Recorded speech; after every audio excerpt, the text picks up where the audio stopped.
If the core needs to be something so special to your business, there can be many, many different examples of a core. But let's look at the main patterns. We live in a networked age. Network effects matter. You have companies that are almost virtual monopolies. Facebook, for example. Can network effects be your core? If you achieve it, it's very, very difficult to achieve it, but when you achieve it, it is the most powerful core. You have essentially become the de facto standard. If you think of eBay, this is a situation where if I'm going to sell something, I'm going to eBay because that's where the buyers are. And if the buyers say, well, if I'm going to buy something, I go to eBay because that's where the sellers are.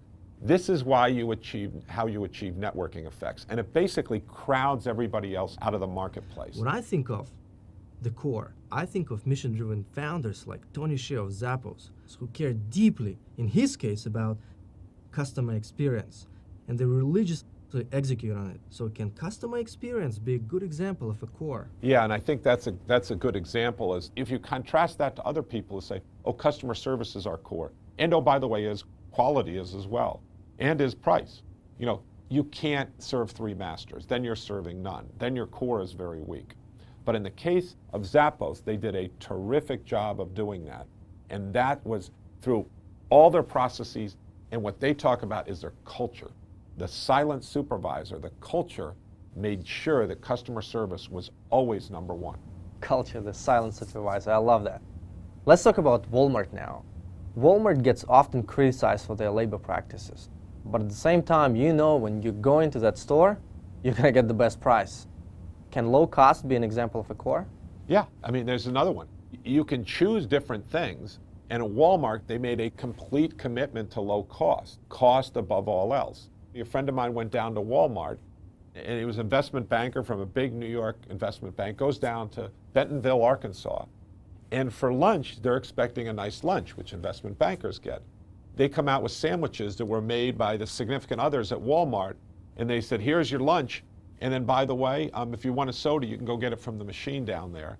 That's a total commitment to the core. And that's what you need. It's not enough to say it, but you have to really commit to it unequivocally.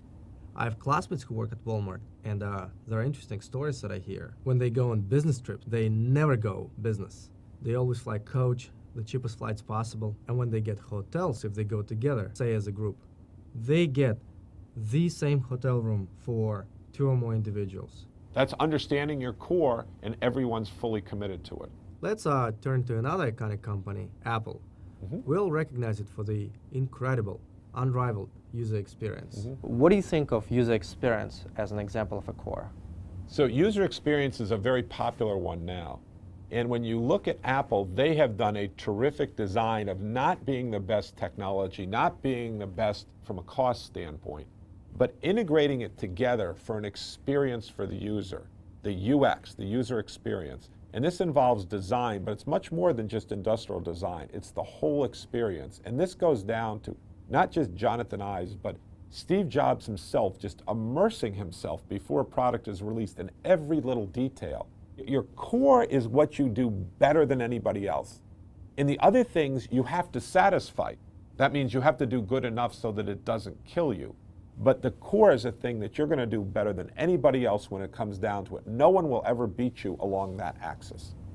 I've heard you say that culture is strategy for breakfast, product for lunch, and everything else for dinner. What do you think of culture as an example of a core? Culture is incredibly important. And I also have to say that the line, culture eats strategy for breakfast, comes from Peter Drucker. So I borrowed that and made some additions to the end of it.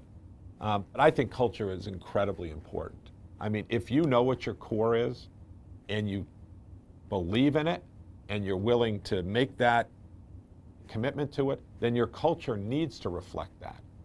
As I said before, your culture is what guides people to make decisions every day, even when you're not there. That's the silent supervisor. So a culture must reflect your core. When entrepreneurs ask this question, what is your secret sauce? Often they say that, hey, we're going to be the first. Our first mover advantage is going to be our core. What do you think about that? I don't like that at all. First mover is usually a disadvantage. The question is, if you're the first mover, what are you doing to leverage that to create competitive advantage. First mover is usually at disadvantage because when you look historically at people who were the first movers, it's the fast followers who generally succeed. It's the one that perfects it, and that's the key thing here.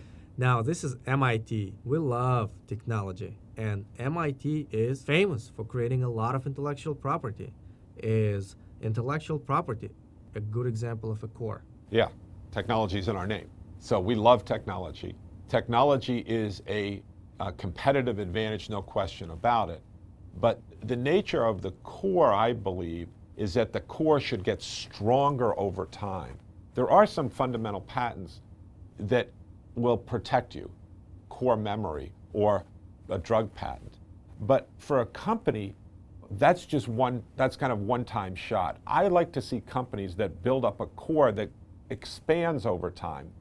The gap between your company and the rest of them grows over time, whereas the patent, it's kind of set.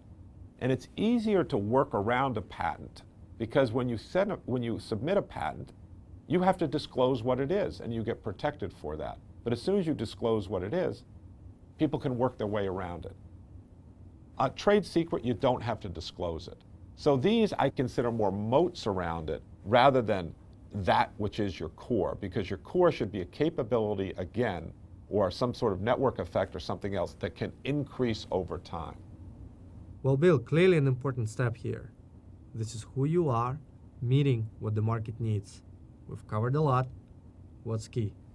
The key takeaway from this is that we looked inside ourselves and figured out what it is that we can do that will give us a competitive advantage over everybody else. That's very important because doing a startup is a challenging thing. And you can't just think about the next move, like in checkers. You have to think about this as three-dimensional chess. You have to think multiple moves ahead. Otherwise, you're going to spend all the time and effort and to create a market and create value for someone, but you're not going to be able to extract your rent for that, your fair rent for that. We used to watch this and see companies do that at IBM, and they didn't have a core. And so then what we would do is we would just sweep in and realize the rewards of the marketplace that they had in fact created. The only way that we didn't do that is if they created a strong core. So it's critically important for an entrepreneur to understand and execute on this step.